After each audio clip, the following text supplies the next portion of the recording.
I found my grandfather begging in the streets. He had no help from family, no access to medical, no access to food, and I'm going to explain exactly how he ended up there, from a rich man to a poor man, very quickly.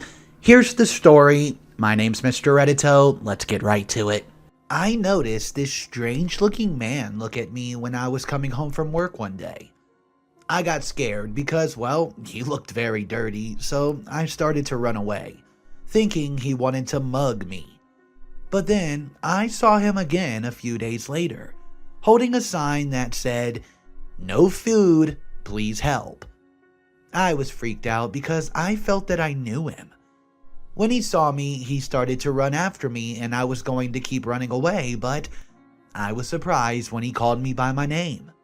It was then that I recognized my grandfather's voice.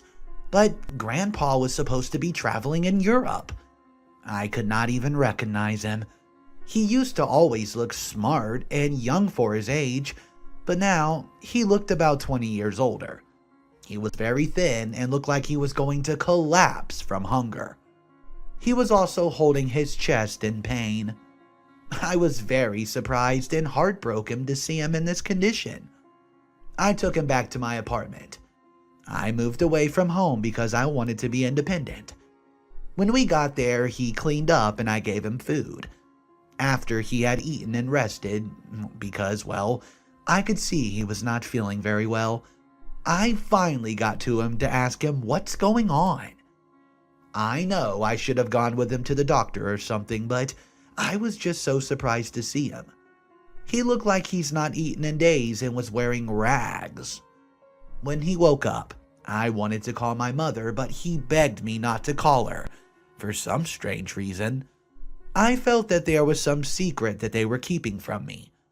I did get some answers from him when I asked how he became homeless. He said that he ran out of a little bit of money that he had because he gave everything away. Things got bad to the point where he had nowhere to stay.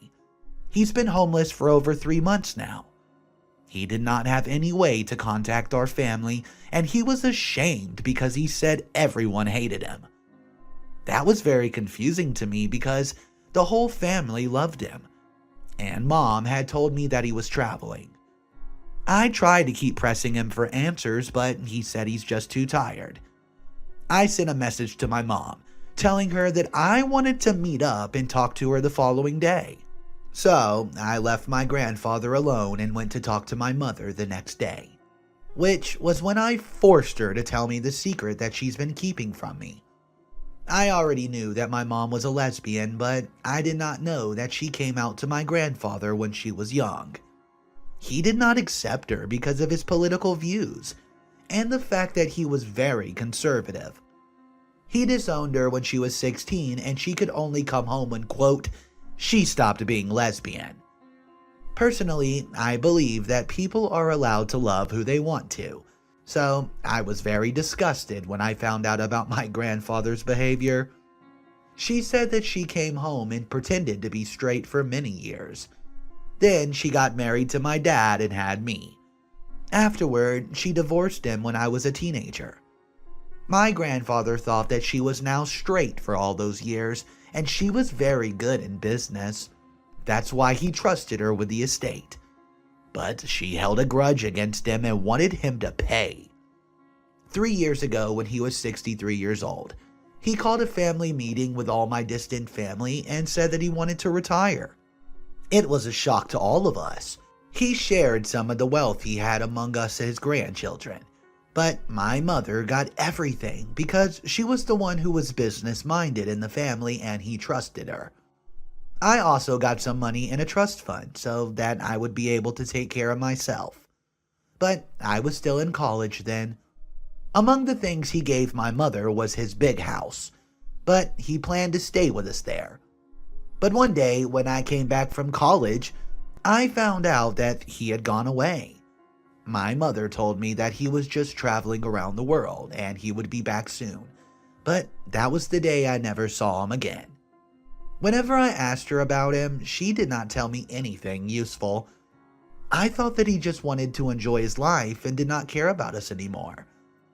I mentioned that my mother was divorced from my dad, right? Well, she started dating again soon after the divorce, and to my surprise, it was with a woman. She was happier than when she was with my dad, who now has another wife. I did not have a problem with her, but I wondered what Grandpa would think. He was already upset about the divorce, and now she's dating a woman? But from what she told me, he was fine with it. I barely talked to him, which I regret because I was too busy enjoying the college life. The family a bit shocked, but they supported her in the end, and everything seemed to be fine. But after he gave the property to her, she kicked him out. That was the same time she started dating Lois, her wife. To be honest, I was shocked when I found out. She lied to me and said that Grandpa accepted her and Lois, but it turned out that he did not.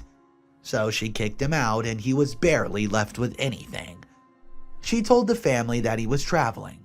According to her, he's been trying to get a hold of her and apologize for a while, but she did not want to hear it from him.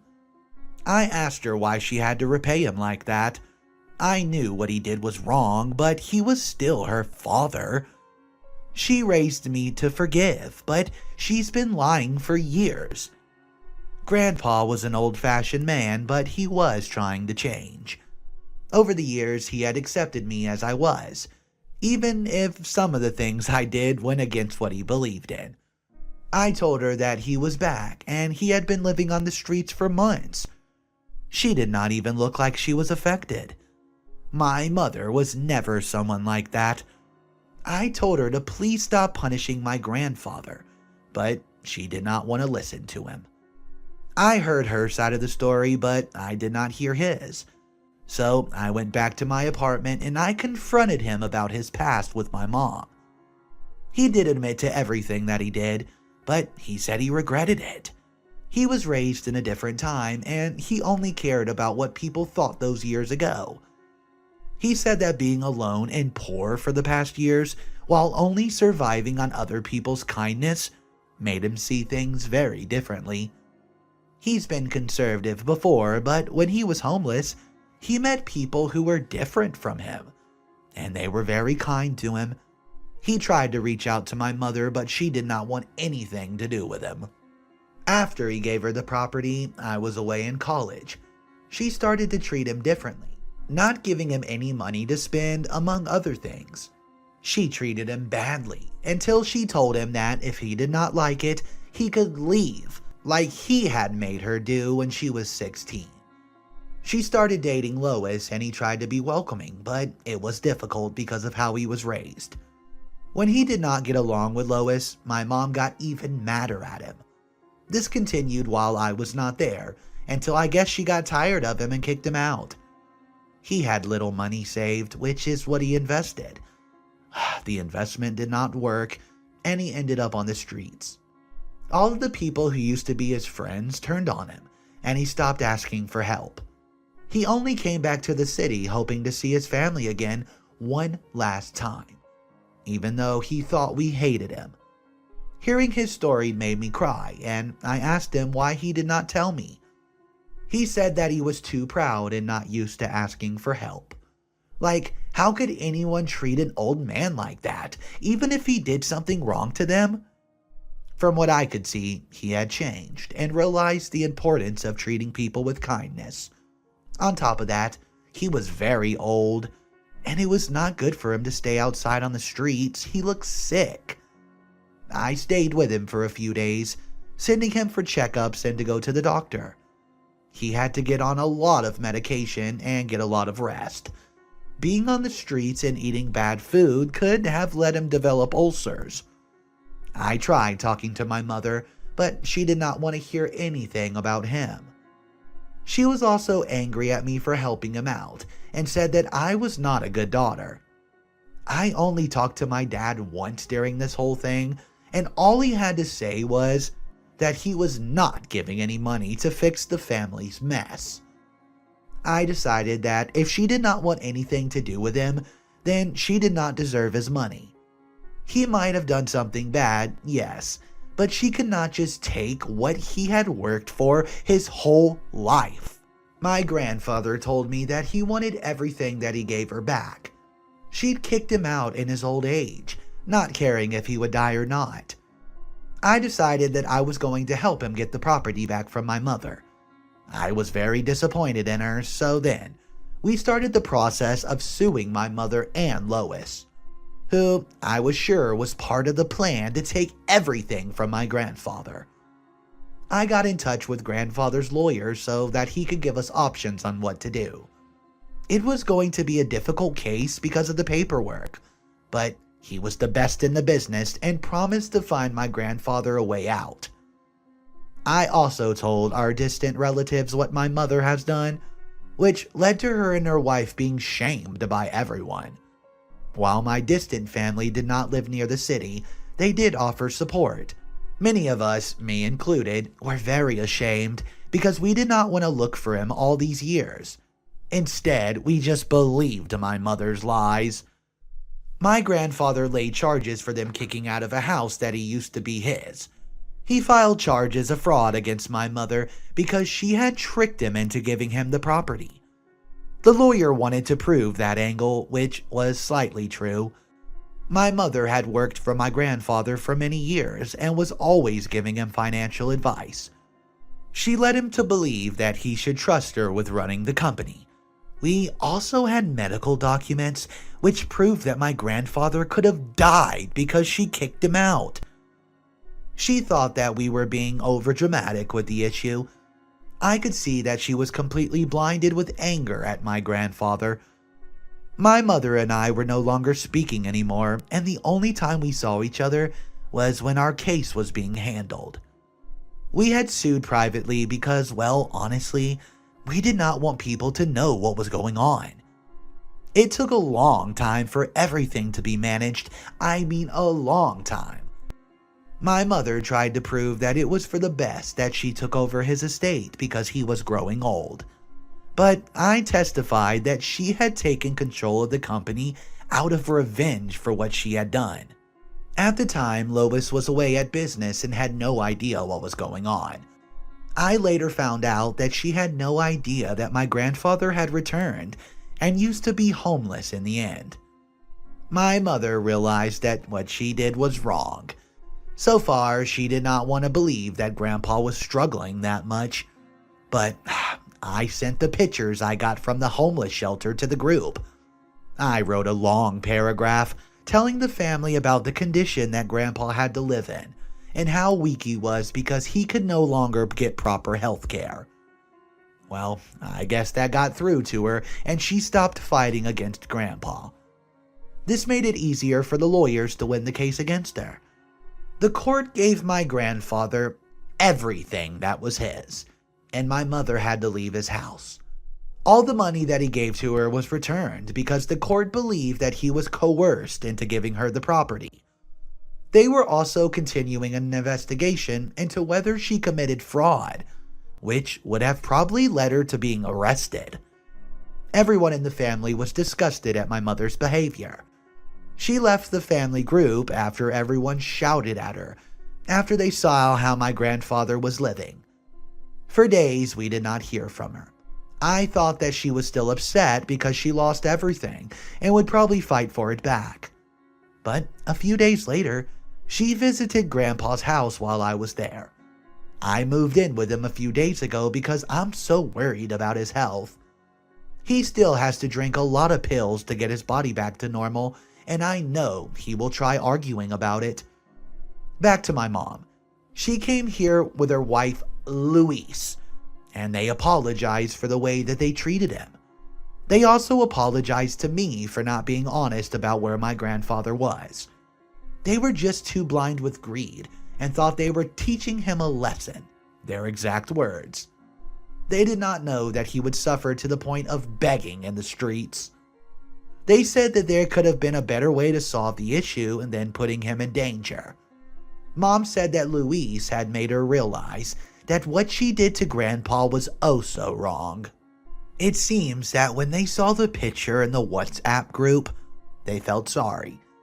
My mother apologized to Grandpa and said that she did not want him to be hurt. She was just angry with him because of the past. He said that it would take him some time to forgive them, and he could not have them in his life, but because of me, he was going to do them a favor by dropping the case against them. My mom did not have any source of income and could not fight the case if it got worse. They left that day and I've not spoken to her since. But I did speak to Lois once, and she said that when she found out, she forced my mother to apologize for the way she treated her own father. I think that they are sorry, but it's a big thing, and I understand why Grandpa cannot just forget it. Anyways, a few days after that, my grandfather told me that he's written a new will and wanted me to be the sole inheritor. I'm the only person who knows this because he does not want to make the same mistake he made with my mother. He says that he wants to thank me for doing what I did for him. I do not know how to feel about it because it's a lot of money, but I guess it's his choice. He's already started mentoring me to take over the business, which is currently being run by someone else. What he did in the past was not good, but at least I was able to see that what my mom did was not right either. Not only that, but he has also donated a lot of money to the homeless shelter. He says that he took his money for granted for years, but now that he saw how other people, he did not want to be that person again. I know my family sounds really messed up, but the situation is much more complicated than you can imagine. I am Sasha, 22 female, and my mother's 41 female.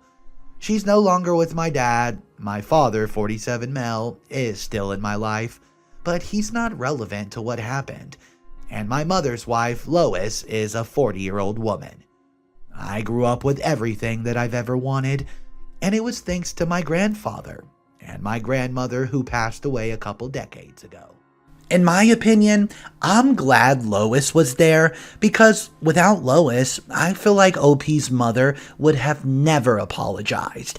And yes, I understand what Grandpa said was pretty bad to OP's mom, but eventually you just have to forgive. He was trying to change, trying to apologize, and make himself better. Let me know what you guys think of this. Would you have handled it any differently from OP's mother? Or would you have cut off the grandpa also and don't care if he starves in the street? I would love to hear your opinion. Our next story is, I'm a 14-year-old female and my dad, 45, is planning on divorcing my mom. This is from the viewpoint of the little daughter, so let's check it out.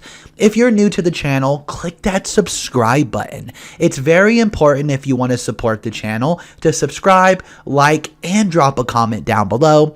Here comes story number 2. The beginning of this mess, well, for me at least, was June 19th of this year. My mom, 45 female, and my dad, 45 male, have been married for a long time. I don't know the exact length, but I'd say at least 20 years. That day they were having a super loud fight. I'm a 14-year-old female and I stayed in my room, trying to ignore it, playing a rhythm game, as one does. Then the fighting sort of stopped, but my sister, 17 female, and I were called to the dining room. My mom and dad were at the table looking distressed. Lots of stuff was said, but the summary was that my dad was tired of fighting and did not feel like he belonged in our family anymore. He did not say anything about divorce, but he sure as hell was implying that he wanted one.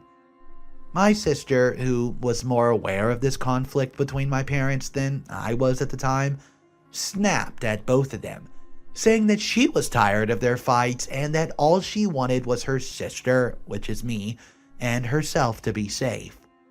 She told them to go somewhere else if they were going to keep on fighting. Well, they did. My sister later comforted me because I was confused and upset. But for the rest of the day, we were in our respective rooms trying to cope. My parents came home at around 11 p.m.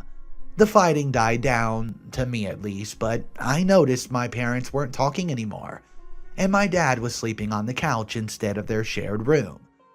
I've noticed he also was listening to an audiobook called, quote, "Should I Stay or Should I Go?" Flash forward to July 3rd. I was in my room minding my business as usual. My mom then came in, very visibly upset. She told me that my dad was planning on divorcing her and selling her house and other properties, etc. She wanted to ask me if I could write him a letter, telling him that he should stay and not divorce my mom. This is because, well, I had to write a letter to my parents for my 8th grade graduation. And despite how half-assed my letter to them was, it made them cry. My mom told me that because I'm my father's child, he has a soft spot for me and will listen to me. I told her I'd write the letter, and she said some other things, but they're irrelevant for the most part. This has single-handedly ruined my day. I already have to deal with regular 14-year-old things like my current summer school classes and an annoying crush. And that's just almost too much for me already. I've basically been tasked with mending my parents' relationship. I've told my friends and they offered places to stay and support, but like me, they're all 14 and don't know how to deal with this sort of heavy stuff. I also can't go to my sister for help right now because she's on the international school trip, and I don't want to ruin her fun by dropping this news on her. It's the summer before her senior year, and I don't want her to be stressed during the time she's supposed to be having a good time with her friends. Just so you know, my dad is very firm on his decision to divorce my mom. They've tried therapy and couples counseling, but he said he doesn't want to do that anymore and just wants the divorce. So I feel a little weird about this story because I think OP's mother is putting increasing pressure on OP to go ahead and try to save the marriage. I don't think it's OP's position to save her mother and father's marriage. That's something they have to figure out, and I think it's pretty rude to put that on a 14-year-old girl's shoulder. Let me know what you guys think of this in the comment section down below. There's still one more story left in today's video. It's about a future mother-in-law who is, for the better words, crazy. I can't wait to hop into this one. Subscribe to the channel if you're new, and here comes the final story of the day. Fiancé and I have been together for 5 years. At first, I thought things were okay, although just know mother-in-law was always a bit rude.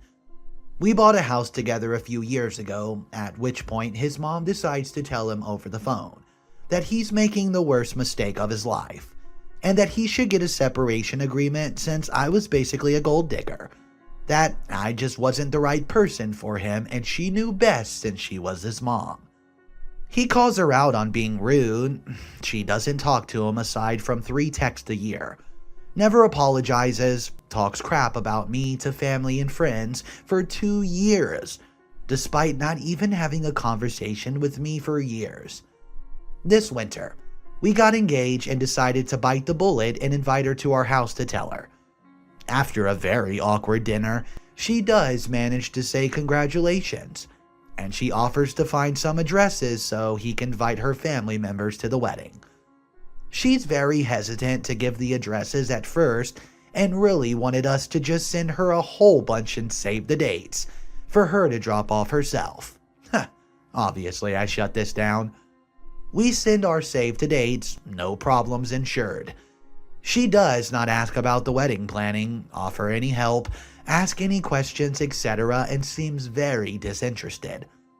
She does ask if I'm paying for her to get her hair and makeup done. It comes time to make our invitations. We have a wonderful relationship with my parents, have them over all holidays, see them once a week for dinner, etc. They generously offer us money to help with the wedding, and also to host a dinner the day before. Therefore, our invitation is worded traditionally with them as the host.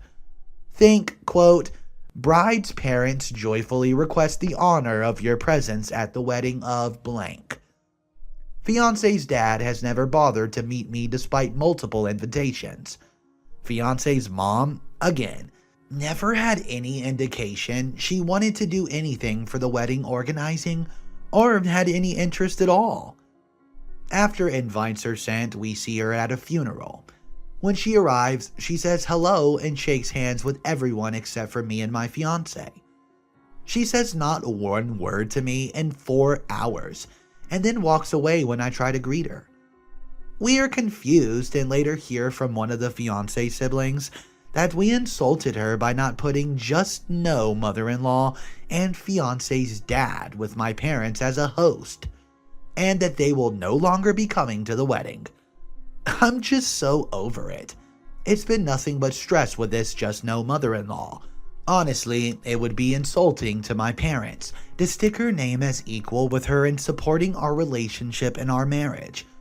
Or his dad, who has never even met nor seen fiance in years. Fiance says he would prefer if she doesn't come at all, since it would be a lot less drama. We are considering just not following up with her if she chooses not to RSVP. We really hope her choices do not impact his other extended family. I'm so worried about her saying something rude to me on our wedding day. I just want to have a happy day with family. One of my parents is sick, and this is probably the last big event we will share with them. It's just so important to me to have good memories, and not have a dark cloud of just no mother-in-law ruining things. The one thing I hope most about this story is if the future mother-in-law, I hope she does not RSVP. I don't think OP needs this stress in her life right before one of the biggest events of her life. And she mentioned how one of her parents is sick and this is a really important time for her. I wish her the best with her wedding and her future life, and who knows, maybe the future mother-in-law will come around to her senses and not be such a jerk. That's all the stories I have for you guys today. Don't forget to subscribe to the channel, and Mr. Reddito will catch you in the next video.